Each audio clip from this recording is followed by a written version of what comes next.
Ya, Filza, kita belajar tema 9 tentang sumber daya alam Indonesia, oke? Sumber daya alam adalah semua kekayaan alam berupa benda mati atau makhluk hidup yang berada di bumi.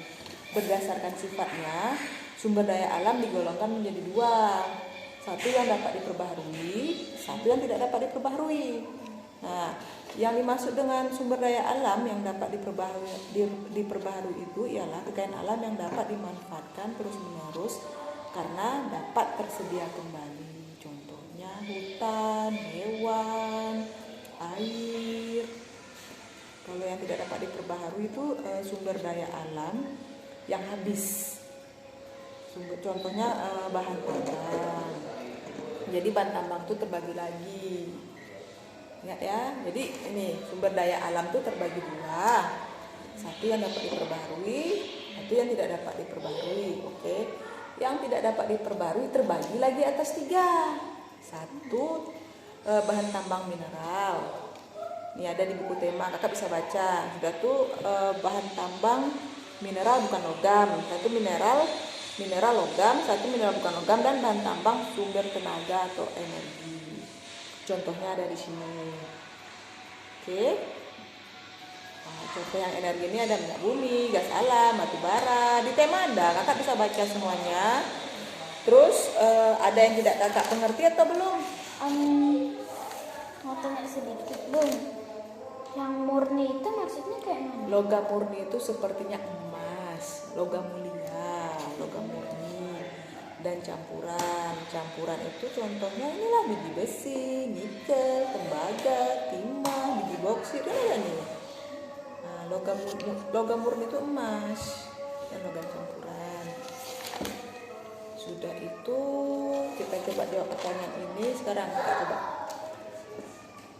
Berikut ini yang termasuk kelompok bahan tambang mineral bukan logam. Apa? A. Biji boksit. Biji boksit ya. Sudah tuh. Berikut ini bukan merupakan contoh bahan tambang tenaga, yaitu Kaolin. Di sini ada lagi nih, jawab nih. Nih, sebutkan penggolongan sumber daya alam berdasarkan sifatnya. Yang dapat diperbarui dan tidak dapat diperbarui. Sekarang ibu tanya lagi, apa ini maksud dengan sumber daya alam? Semua kekayaan alam berupa benda mati atau makhluk hidup yang ada di bumi. Kayaknya itu dulu. Silahkan Kak Umay baca-baca dulu, Filza baca-baca dulu. Nanti kau nggak ngerti tanya sama ibu lagi ya. Ya. Bensol itu artinya apa? Bensol itu mana dia? Bensol itu dia sejenis bahan bakar juga. Pengolahan turunan dari minyak bumi. Apa bensol itu adalah singkatan dari bensin solar? Bensin solar tidak. Bensol dia tapi sejenis, nak. Bensol itu sejenis dengan bahan bakar juga, minyak tanah. Tahu kan, bisa untuk kompor solar, bisa untuk genset, bisa untuk mobil yang berbahan bakar solar, bensin, aspal. Kalau batu bara itu untuk kereta api biasanya, kapal laut, pembangkit listrik. Apalagi yang belum kakak mengerti? Potensi ikan dapat ditemukan di Laut Jawa, Selat Kalimantan, Laut Aru, dan perairan Laut Maluku. Kenapa?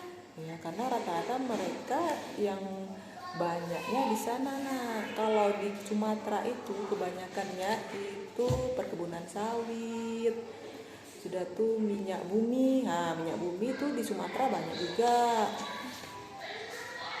Kalau hasil laut itu biasanya di selat, ya di laut lah, selat Kalimantan, di laut, Laut Maluku, Laut Aru, Laut Jawa. Laut Aru itu biasanya terdapat di mana? Laut Aru itu di daerah mana? Sulawesi kalau tak salah. Laut Aru. Bukannya potensi ikan itu juga ada dekat darat? itu namanya budidaya sayang. Oh, seperti itu.